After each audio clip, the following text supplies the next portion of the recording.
Hey everybody, welcome to Ramsey's Rockin' Roads, episode 7.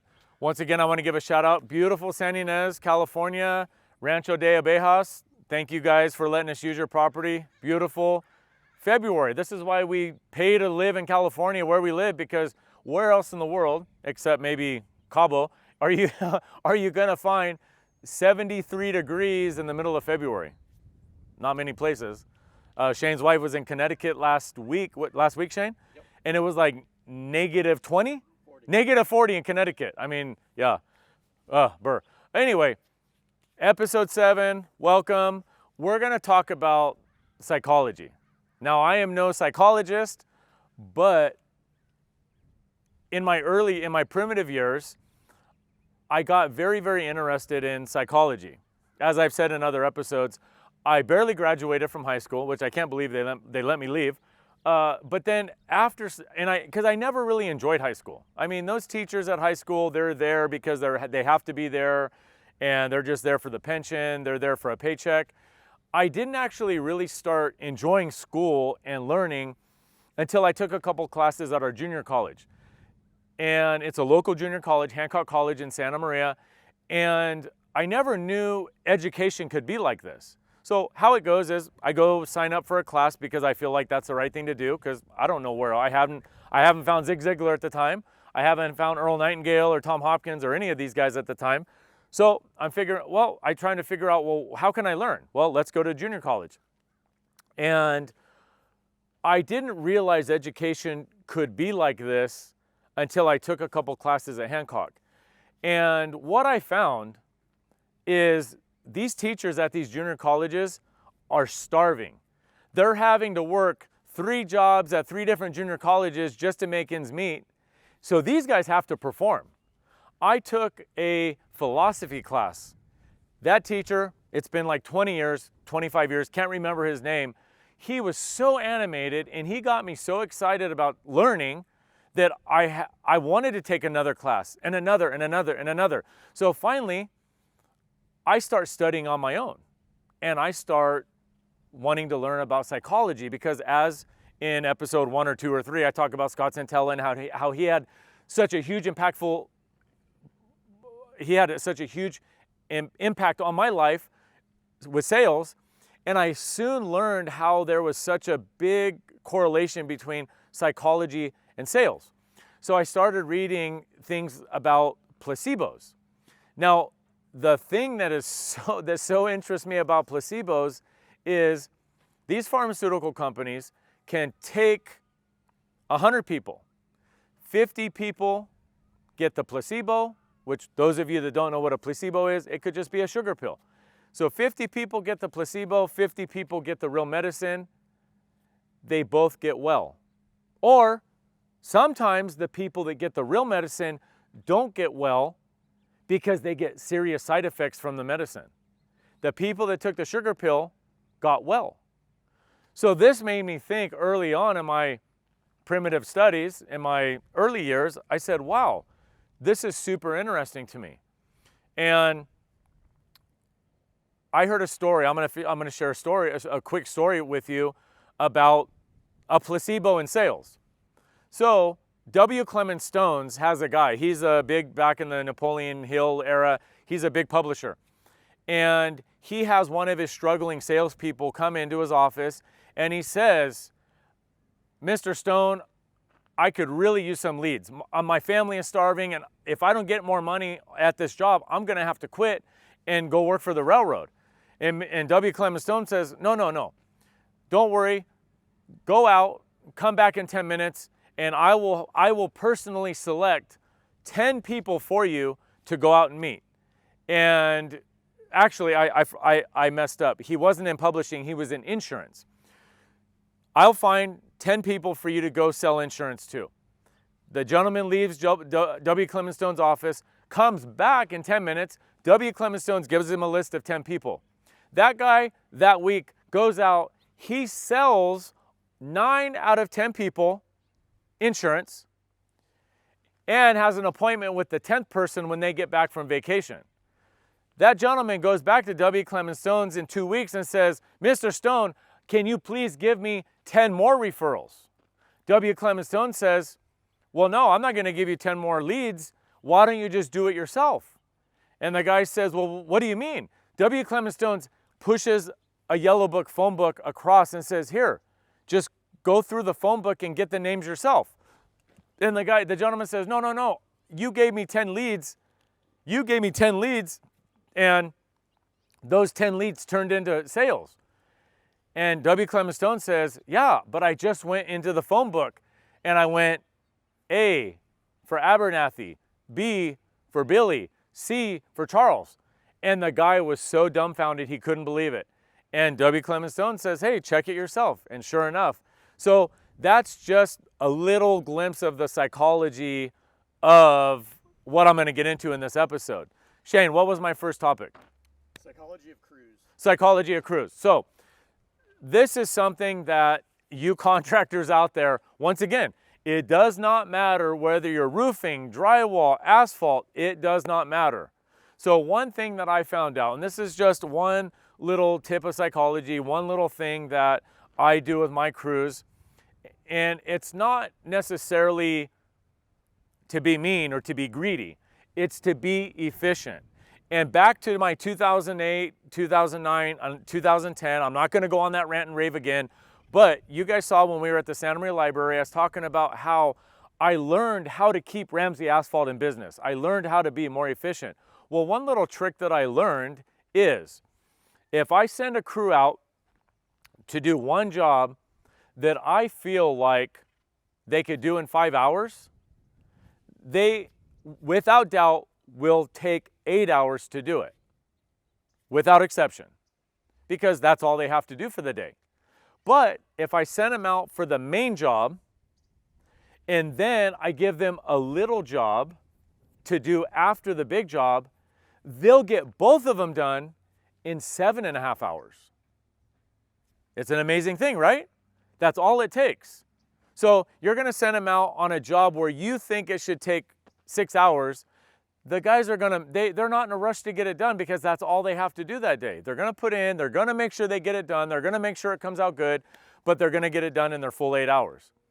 Whereas if you throw another job onto it, then inadvertently they're going to get it done in a shorter amount of time, guaranteed. Try it yourself, write me back, let me know that it works, let me know that you guys have the same results. Now, one thing you might run into is that guys might, when you start doing this, they might get a little nervous and they might start rushing the first job. So you do have to make sure they have enough time in the day. And there have been times, and any of my employees that are watching this, they will know there have been times when they've been out there because I overcommitted and they're out there with the truck lights finishing up the last patch of the day. So I am guilty of that. Thank you, boys. Any of you boys that are watching this, thank you guys for bearing with me because I get a little crazy sometimes. But it's just as simple as that. And there are underground contractors that I work with where I practically do their little patches for zero profit. I mean, they'll call me, hey Scott, how much will you do? I say, hey, I'll do all your little patches for $500. Wow, $500 each. They'll send me a little too. Guys, we're losing money on that little 5x5 patch. But if you have a paving crew out there at $400 an hour, which the average paving crew non-prevailing wage is making anywhere from $375 to $450 an hour. That's a full-size paving crew.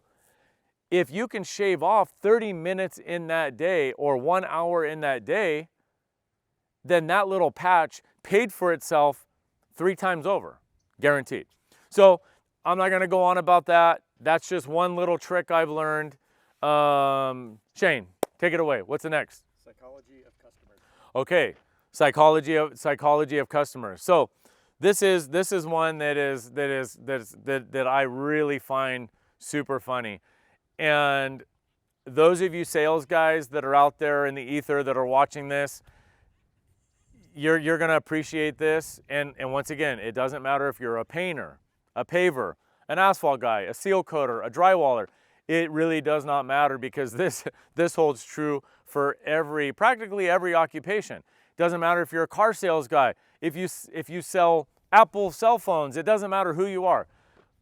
There's one part of the psychology of customers that we all have to embrace. We hate it, but we have to embrace it. And what it is, it's the callbacks. Now, I have learned to love the callbacks, embrace the callbacks. If I don't get a callback, I'm actually quite upset about it because then I feel like something's really wrong. But that's just my insecurity that I have to get over. So what I mean by callbacks is you finish up a job, you and your man, you as the contractor, you as the entrepreneur, planned out the job perfectly. You had the trucking set up, you have the delivery of the drywall set up, you had Sherwin-Williams drop off your paint, and it was the perfect color semi-gloss you've ever seen in your life. Get the job finished, the customer has a complaint. They have what we call a callback. Well, those of you guys out there, those of you contractors out there, we really need to learn to embrace the callbacks, because all Sally wants, or all the city inspector wants, or all the county inspector wants, is they just want to feel like they had the last say. I mean, there could be something dramatically wrong, but 99 times out of 100, when you get a callback, 99 times out of 100, I guarantee, 99 times out of 100, it's going to be something pretty minor. Now, I'm going to get, I really hope none of my customers out there are watching this, because I literally have done this before, where I'll get a callback and I will drive my truck with the signs like a billboard on the side of a truck. I drive it up to the front door, even though I know the little patch repair is at the bottom. And what I'll do is I'll drive my truck up to the front door, I'll park my truck, I'll grab my broom and my shovel that I got in the back of the truck here, and I'll go walk around, act like I'm doing something, and I'll walk down the hill, I'll check my phone, make a phone call, send off a couple text messages, walk back up, jump in my truck. Before I get back to the office, there will be an email waiting for me. Hey Scott, thank you so much for coming by. We really appreciate it. Everything looks great. I didn't do anything, and it looks great. It is the most amazing thing I've ever seen in my life. Now, one other part that just aggravates me to no end, actually it does aggravate me, but it doesn't aggravate me because it's all about the callbacks. I had we have lots of instances where we'll have somebody post, a customer will have a customer post on Yelp or Google or whatever the social media is, and they'll say, hey, there's oil or seal coat or some little minor thing that got on their bricks or their planter or whatever. And right away, and we have a system for this, we'll send a guy out with our pressure washer, hook up the truck, go get it pressure washed. It takes 15 minutes. Now this is one, I know you paving contractors out there, you're gonna say, oh, yep, you've ran into this before. You'll go out there and so you're doing this job for Sally, she complains about a little bit of splatter, $100,000 paving job. And lo and behold, the next day, all of a sudden, after the pressure washing's done, you'll get a message on Google, you'll get a message on Yelp, whatever your social media platform is, where it says, thank you, Scott, thank you, John, thank you, Don, thank you, Anthony, thank you, Joe, thank you, Grant, whoever it is, whoever the estimator is, thank you. Thank you so much for sending your guy out to pressure wash. I called and you had him out within 3 hours. Thank you so much to Ramsey Asphalt, great company. I would recommend them to everybody. Now the problem I have with this is we just busted our rump for 2 days to pave this parking lot, pave this driveway, pave this shopping center, and the only thing they mention is the pressure washing. Well, I guess that's just the world we live in, and so that's why I say the psychology of the customer is you got to embrace the callbacks. Now, if you sell cell phones, it might just simply be a matter of somebody coming back in because they can't figure out how to do a setting, or they can't figure out how to receive text, or if you sell cars, there might be something about they can't figure out something in the car, or it rattles, or there's a little stink that comes out of the vent. It's all part of it. You have to embrace it. Now, if you get very defensive and like, well, you bought it as is, I'm not gonna do nothing about it, well, you're gonna have problems. But if you simply say, hey, Sally, no problem, You sell cars, there's a little stink coming up from the vent, and you take one of those little black magic Christmas trees and you put it up under the vent, and then now it blows out nice smelling things. You're the hero. That's just the way it is. People just simply want to be heard. People just simply want to know, and they don't want to have buyer's remorse. And that's the thing. When somebody spends $100,000, $150,000, $20,000, it doesn't matter the amount. They invested in me. They invested in Ramsey Asphalt. They invested in my name on the side of the truck. They invested in the reputation. They invested in Joe Schmo's drywall, Joe Schmo's stucco repair. Doesn't matter. They invested in you. It could be a $300 repair. It could be a $100,000 fix. Doesn't matter. The little things are what's count. The little things are what counts. And that's what they always say. It's never the big things. It's always the little things. And I think you guys have heard me say that 100 times on these podcasts.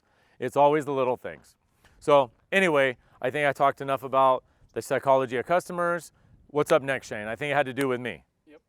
Psychology of yourself. A psychology of myself. So this is something quite funny that I caught myself, and it had been going on, and I think I had been listening to a good book or something on Audible, and this is what broke the habit.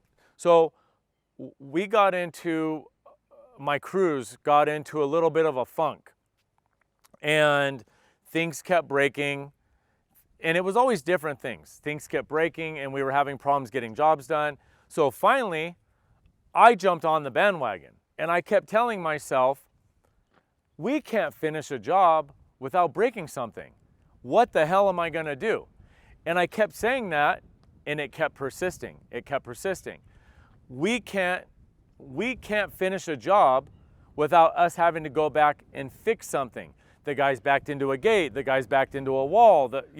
So there was a time, and I really honestly couldn't tell you what year it was, but there was a time where I had these two stupid things going on in my mind, rattling around, causing me all this grief. And sure enough, for about a month, there was not a job that went on that the guys didn't break something on the equipment. Furthermore, there wasn't a job that went where they didn't break something at somebody's house or on a commercial lot. Or I remember during this period of time, the guys backed into a light pole, and it was circa 1945 light globe on the top. And it took me a long time to find that globe, and I knew I wasn't going to be paid on the job until I found that stupid globe and I could go put it back. Luckily I did. Luckily I put it back on, and the globe wasn't $1 million. It was like $75, which I couldn't believe that. So anyways, that was all during this crazy time. So finally I was listening to somebody, Napoleon or Earl Nightingale, and they were talking about, I think Napoleon was talking about hypnotic rhythm and how we get into these weird habits and how we literally become what we think. We are our thoughts. We do become what we think. And then it was like another one of those Satori moments that I've talked about a couple times on these podcasts, where I woke up one morning and I said, I'm the cause of all this grief that I'm going through. And so what I did is I said, you know what? I'm going to change my thinking. I'm going to change my thought. Instead of knowing the guys are going to break something, instead of knowing the guys we're going to have to fix something, or they're going to break something on equipment, instead of knowing that, I'm going to tell myself, my guys never break anything. We never have to fix anything. Within one day, overnight, it was a complete transformation. I was bringing all of that bad energy to myself. I was bringing all of that bad energy because, guys, we as the leaders, it all starts at the top. Think of it as a pyramid. Everything starts with us. The culture of the company, the energy of the company, the charisma, the character, the integrity, everything starts at the top of the pyramid and goes downhill. If the owner is angry and grumpy, all of the guys below that, all of the gals below that are going to be in the same way. If the owner is a naysayer, if the owner is watching Fox News and CNN at night and is so tight he has to drink scotch to unwind, and then shows up the next morning a grump, well, everybody is going to be in the same way. So I experienced that firsthand and actually it might have been 6 months. It might have been 3 months. I know it was at least a month where we could not go do a job without equipment breaking or something being broken or damaged on somebody's property. Changed my thinking, changed the way I look at the guys, and it's all the same guys. I have known no different guys. Nobody changed during that period. The one thing that changed was myself. And there's a famous saying, I don't know who said it, Mother Teresa, Gandhi, Buddha, I really don't remember, but they said, be the change in the world that you want to see. And that's all I did. I became the change in my world, in my little bubble. I became the change that I want to see. And that was just a simple part of it. So as we wind up, as Shane and I wind up this podcast, just to recap, I would encourage you guys, it's super fun, it's super enlightening. Pfizer, all the big, Philips, Pfizer, Philips, Procter & Gamble, they publish these. It's like the stock market. They have to publish these medical findings. Go look up placebo effects. You guys will be seriously astonished at what you find with the placebo effects. Embrace this. When I go talking about the psychology of the customers, embrace the fixes. Embrace the repairs, embrace the callbacks. If the callbacks are something that really aggravate you and you just can't stand it, hire a guy that's all he does. Hire a guy. You'll be more efficient. You'll be able to go out, I guarantee, you'll be able to go out there and sell more. If you can get through that roadblock and say, you know what, I'm gonna give a guy a truck, I'm gonna give him a truck, plaster my name across the side of it, and send him out there to do all the fixes, I guarantee you will have such a weight lifted from your shoulders that you will sell double or triple or quadruple what you're paying this guy to go fix the jobs. Go do the little repair. Go, and all he's doing is grabbing a shovel and he's just going and he's doing the same thing I did. He's just putzing around and listening to music in the car and takes his broom out, does a couple things, Sally's happy, and away you go. So, and then, so embrace the fixes and embrace the callbacks. And if it's something major, a bird bath, something's not draining, you have corrective for you asphalt contractors, water's flowing in the garage and it's supposed to be flowing out of the garage. Hey, so 99 times out of 100, it's something simple that nothing more than a torch and a hand trowel, torch and a hand trowel, a little bit of tack, take care of it right away. Simple as that. And also remember, this is just my suggestion, you guys are at the top of the pyramid and everything rolls downhill. So keep your minds right, and thank you for watching. Subscribe, comments, whatever you guys want to do. Tell me I'm full of it. That's okay too. I'm open. The good, the bad, the ugly, I'm all about it. Ramsey's Rockin' Roads, thanks again.